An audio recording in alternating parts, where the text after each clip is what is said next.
Hi, I'm Jamie Pierre. I'm Client Services Director APAC at RightSpend.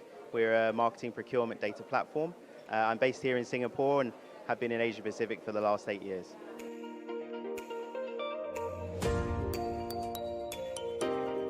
Asia is a focus market for us because we work specifically within marketing procurement. APAC as a market is the second highest ad spend in the world, over 200 billion US dollars, second only to North America. So there's a huge opportunity here for brands to capitalize on that, especially within procurement, to bring greater governance and efficiency to spend.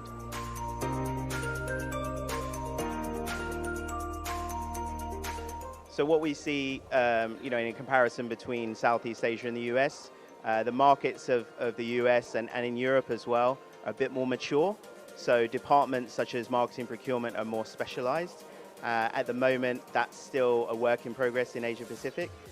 We're seeing a positive trend in that sense. There are more dedicated roles in that position, and there are also there's a greater investment within businesses to tackle that from an indirect procurement point of view.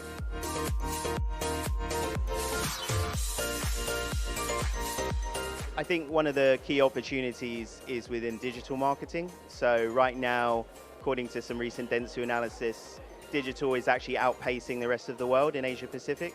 So I'm hoping that what we might see from that is learnings that the Europe and US counterparts can take from Asia.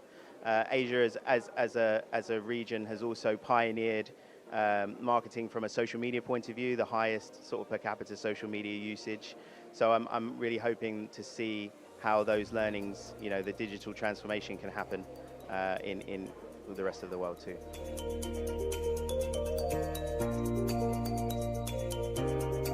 So what we find most valuable about being a partner of Procurecon Asia is to be able to meet people in person. So, we're incredibly grateful to be able to actually interact with those that we might talk to via email and Zoom calls. Obviously, we've got very used to those sort of Zoom calls these days.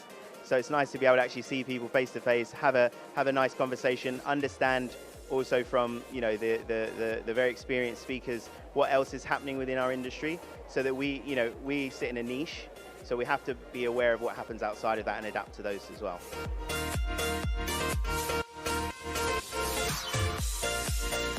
Data is obviously a big core of what we do, and transparency is another.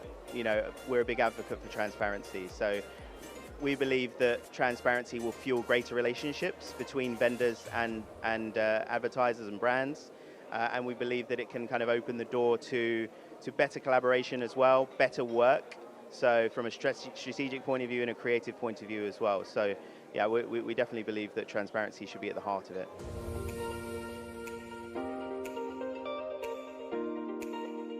So marketing and procurement can work more seamlessly together by being involved, having aligned goals. So one of the things that we've experienced in the Asia Pacific market is there are, marketing teams will take the lead from not only a creative point of view, but also from a commercial negotiation and efficiency point of view. So if procurement are brought in earlier on in the journey, we see that they can have an impact because they have a skill set which is unique and complements that of which marketing can offer as well.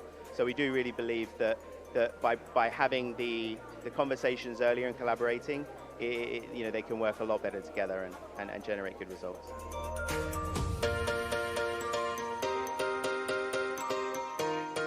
So what would make a good benchmarking tool is having the most up-to-date data which reflects the trends. We appreciate right now in the sessions that we've held this morning, we understand that there's a lot of external factors impacting on supply chains and decisions that are made across the business.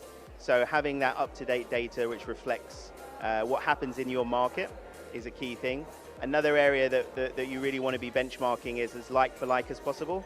So there are scenarios where a vendor maybe is not disclosing exactly where teams are based. So offshoring and in-housing is a big kind of conversation that we have with suppliers that we talk to.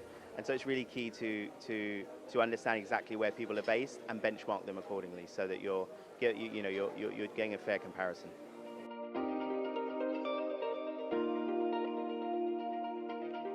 So processes that you can put in place to measure ROI would be having that input, as I mentioned previously, so having the procurement and marketing teams more aligned in the beginning.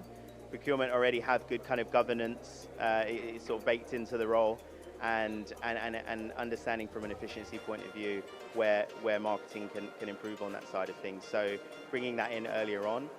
The other area that we're a big champion of is tracking and reviewing often on spend. So you may have a project which runs for 12 months, but really you should be checking that month to month to see, are there things like scope creep coming in? So scope creep where the costs start to rise, where other factors have come in that were not originally planned, hours are exceeding what was initially agreed upon. So it's really important to have those good functions in place to be able to measure ROI.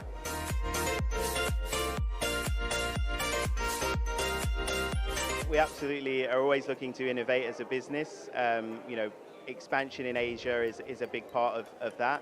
I think another area will be listening to our customers in the region, understanding what their individual and unique challenges are, and being able to provide additional functionality.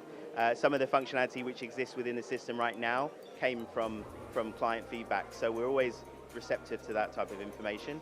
Other areas that we're looking into is looking how the appraisal process of vendors can be improved, so how you can review more often and get that qualitative feedback and make strategic changes accordingly. And then also just having maybe one single source of information, because we appreciate that teams within the APAC market can sometimes feel a little isolated from those in other areas. So if there's a single source, a repository of information, it should make the process a lot smoother.